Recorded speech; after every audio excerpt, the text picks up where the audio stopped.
Hello दोस्तों, आज जो मैं आपको कहानी सुनाने जा रही हूँ ये कहानी है चुड़ैल के जन्मदिन पार्टी की।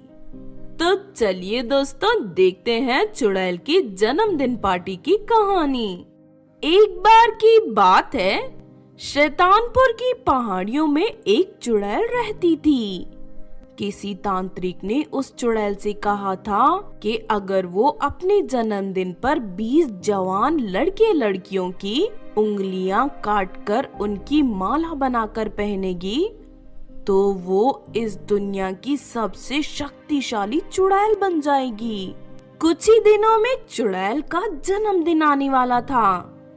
20 लड़के लड़कियों को एक साथ पकड़ने के लिए चुड़ैल अपने आप को एक सुंदर लड़की के रूप में बदल लेती है और शहर के कॉलेज में एडमिशन लेकर वहाँ पढ़ना शुरू कर देती है। लेकिन सभी लड़के और लड़कियाँ चुड़ैल को शक भरी नजरों से देखते थे और कोई भी उससे बात नहीं करता था। मुझे किसी भी तरह इन लड़के लड़कियों को अपनी दोस्ती के जाल में फंसाना होगा। मेरा जन्मदिन आने में सिर्फ 5 दिन बचे हैं। फिर एक दिन अचानक उस कॉलेज में शॉर्ट सर्किट की वजह से आग लग जाती है। सभी लड़के लड़कियां अपनी जान बचाने के लिए कॉलेज से बाहर भाग जाते हैं, लेकिन उस आग में सभी लड़के लड़कियों के बैग और उनकी किताबें जलकर राख हो जाती हैं। अरे नहीं, हमारी सारी किताबें जलकर राख हो गई। अब हम लोग पढ़ाई कैसे करेंगे? हम लोग गरीब घर से हैं। हमारे माता पिता दोबारा इतनी महंगी किताबें हमें खरीद कर नहीं दे सकते। ये तो बहुत अच्छा मौका है इन सभी से दोस्ती करने का। उसके बाद चुड़ैल सभी लड़के लड़कियों को अपने पास बुलाकर कहती है, तुम लोगों को उदास होने की जरूरत नहीं है। मैं अपने पिताजी से कहकर तुम लोगों के लिए नई किताबें और बैग मंगवा दूंगी। ये तुम क्या कह रही हो? हम सबकी किताबें और बैग खरीदने के लिए बहुत सारे पैसे लगेंगे।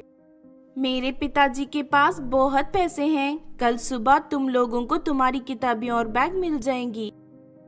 अगले दिन चुड़ैल सभी लड़के लड़कियों को नई किताबें और बैग लाकर दे देती है। फिर चुड़ैल निकिता और उसकी सहेली कोमल से दोस्ती कर लेती है। सुनो, आज मेरा जन्मदिन है। रात को मैं अपने घर पर बहुत बड़ी पार्टी देने वाली हूँ। जो भी मेरी पार्टी में आएगा मैं उसे बहुत सारे महंगे तोहफे दूंगी। ये सुनकर निकिता और कोमल खुश हो जाती हैं। ठीक है, आज शाम को हम दोनों तुम्हारे घर पहुंच जाएंगे। तुम हमें अपने घर का पता दे दो। लेकिन मैं तो बहुत बड़ी पार्टी देने वाली हूँ। मैं चाहती हूँ कि वहाँ कम से कम 20 लोग मेरी पार्टी में शामिल हो। अगर तुम दोनों अपने साथ 18 और लड़के लड़कियों को लेकर आओ तो मैं तुम दोनों को एक एक सोने की चेन दूंगी। फिर शाम होते ही निकिता और कोमल अपने घर के पास रहने वाले लड़के और लड़कियों को लेकर वहां चुड़ैल के घर पहुंच जाती हैं। लेकिन तभी वहां अंधेरा हो जाता है और वो घर एक डरावने खंडर में बदल जाता है। ये देख सभी लड़के लड़कियां घबरा जाते हैं। आखिरकार तुम सभी मेरे जाल में फंसी गए। इतना कहकर चुड़ैल अपने असली रूप में आ जाती है। हे भगवान, ये लड़की तो एक चुड़ैल निकली। अब हमारा क्या होगा? ये हमें मारकर खा जाएगी। चलो, अब तुम सब एक एक करके मेरे पास आओ। मैं सबकी उंगलियां काटना चाहती हूँ। देखो, तुम लोग यहाँ से बचकर भाग नहीं सकते, इसीलिए मेरी बात मानने के सिवा तुम्हारे पास कोई दूसरा रास्ता नहीं है। ये सुनकर सब लड़के लड़कियां डर के मारे रोने लगती हैं। लेकिन तभी उनके बीच एक जादूगरनी निकलकर सामने आती है। जादूगरनी एक मंत्र पढ़कर चुड़ैल को रस्सियों से बांध देती है। अरे नहीं, ये जादूगरनी कहाँ से आ गई? मैं यहाँ निकिता और कोमल के कहने पर आई हूँ। जब तूने इन्हें अपनी रईसी दिखाकर महंगे गहनों का लालच दिया था, तभी इन दोनों को तुझ पर शक हो गया था। चल अब तू अपनी सजा के लिए तैयार हो जा, दुष्ट चुड़ैल।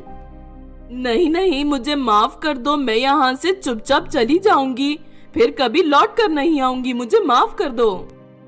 मैं तेरी जैसी नौटंकी करने वाली बहुत सारी चुड़ैलों को देख चुकी हूँ। तेरा ये ड्रामा मेरे सामने नहीं चलेगा। इतना कहकर जादूगरनी चुड़ैल को एक बिल्ली बना देती है और उसके गले में पट्टा बांधकर उसे अपने साथ ले जाती है। इस तरह उस चुड़ैल को उसका सबक मिल जाता है और सभी लड़के लड़कियां बच जाते हैं। लोहारपुर नाम के गांव में माया नाम की एक आइसक्रीम बेचने वाली औरत रहती थी। माया एक शातिर और चालबाज औरत थी।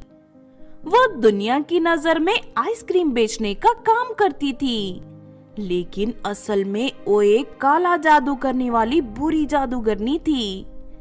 माया आइसक्रीम पर काला जादू करती थी। उस आइसक्रीम को खाने वाला इंसान पूरी तरह माया के वश में हो जाता था और अपने घर में रखे सारे पैसे और जेवर ले जाकर माया को दे देता था। दूसरी तरफ होश में आने के बाद अपने घर में पैसे ना पाकर लोगों को लगता था कि उनके घर में रखे सारे पैसे चोरी हो गए हैं। इस तरह किसी को भी माया पर शक नहीं होता था। धीरे धीरे माया कई लोगों को लूटकर कंगाल बना देती थी। उसी गांव में गोपी नाम की एक लड़की रहती थी। फिर एक दिन गोपी का भाई पिंटू माया से आइसक्रीम खरीदकर खा लेता है। उसे खाने के बाद पिंटू माया के वश में हो जाता है और अपने घर में रखे सारे पैसे उठाकर माया के घर की ओर चल देता है। तभी गोपी उसे ऐसा करते हुए देख लेती है और उसका पीछा करने लगती है। थोड़ी देर के बाद पिंटू माया के घर पहुंच जाता है और सारे पैसे उसके हवाले कर देता है। ये सब देख गोपी हैरान हो जाती है। इसका मतलब ये जादूगरनी है और ये काला जादू का इस्तेमाल करके लोगों को लूट रही है। मुझे अभी जाकर गांव वालों को इसकी सच्चाई बतानी होगी। गोपी उसी वक्त गांव वालों को इकट्ठा करके माया के बारे में सब कुछ बता देती है। गोपी की बात सुनकर सभी गांव वाले भड़क उठते हैं और माया के घर को घेर कर आग लगा देते हैं। देखते ही देखते माया आग में जलकर राख हो जाती है और मर जाती है। उसके बाद सभी गांव वाले अपने अपने घर लौट जाते हैं। दूसरी तरफ माया मरने के बाद एक चुड़ैल बन जाती है और सभी गांव वालों से बदला लेने की ठान लेती है। इस तरह कुछ दिन बीत जाते हैं। फिर एक दिन शंभू नाम का एक लड़का कहीं जा रहा होता है कि तभी उसे रास्ते में एक आइसक्रीम की बड़ी सी दुकान दिखाई देती है। अरे इतनी सुनसान जगह पर ये आइसक्रीम की दुकान किसने खोली है? उस दुकान के बाहर ढेर सारी आइसक्रीम लटक रही थी। ये देख शंभू के मुंह में पानी आ जाता है और आइसक्रीम खाने दुकान पर पहुंच जाता है और उसके अंदर चला जाता है। लेकिन अंदर जाते ही माया चुड़ैल उसे पकड़ लेती है। अरे नहीं, ये तो एक चुड़ैल है। अरे कोई मुझे बचाओ, कोई मुझे बचाओ। अब तुझे कोई नहीं बचा सकता। तुम गांव वालों ने धोखे से मुझे जलाकर मार दिया था, लेकिन अब मैं तुम सबको मारकर अपनी मौत का बदला लूंगी। नहीं नहीं चुड़ैल जी, उस दिन तो मैं शहर गया हुआ था। आपकी मौत में मेरा कोई हाथ नहीं था। बकवास बंद कर अपनी। मैं कुछ नहीं जानती। सभी गांव वाले मेरे दुश्मन हैं और तुम सबको जान से मारने के बाद ही मुझे सुकून मिलेगा। इतना कहकर माया चुड़ैल शंभू को मार के उसका मांस खा जाती है। इस तरह धीरे धीरे गांव के बहुत सारे लोग माया चुड़ैल के जाल में फंसकर मौत के मुंह में चले जाती हैं। उधर अचानक एक एक करके लोगों के लापता होने की वजह से गांव वाले परेशान हो जाते हैं। गांव वाले लापता हुए लोगों को ढूंढने की बहुत कोशिश करते हैं, लेकिन उन्हें उनका कोई सुराग नहीं मिलता। इसी तरह एक दिन मनोहर नाम का आदमी जंगल से लकड़ियां काटकर लौट रहा होता है कि तभी उसे माया चुड़ैल की आइसक्रीम की दुकान दिखाई देती है। अपनी आंखों के सामने इतनी सारी आइसक्रीम देख मनोहर उन्हें खाने के लिए आगे बढ़ता है, लेकिन तभी माया चुड़ैल को देखकर वो डर जाता है और अपनी जान बचाकर वहां से भाग निकलता है। माया चुड़ैल मनोहर का पीछा करते हुए गांव तक पहुंच जाती है। अरे ये तो वही आइसक्रीम वाली जादूगरनी है, इसे तो हमने जलाकर मार दिया था। हाँ, तुमने सही कहा।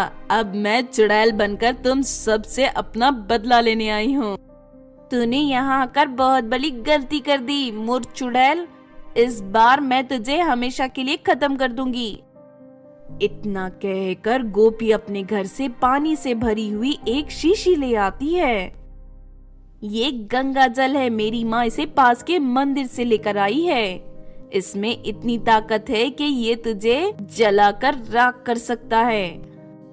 गोपी के हाथ में गंगा जल देखकर माया चुड़ैल घबरा जाती है और वहां से भागने लगती है, लेकिन तभी सभी गांव वाले उसे घेरा बनाकर पकड़ लेते हैं।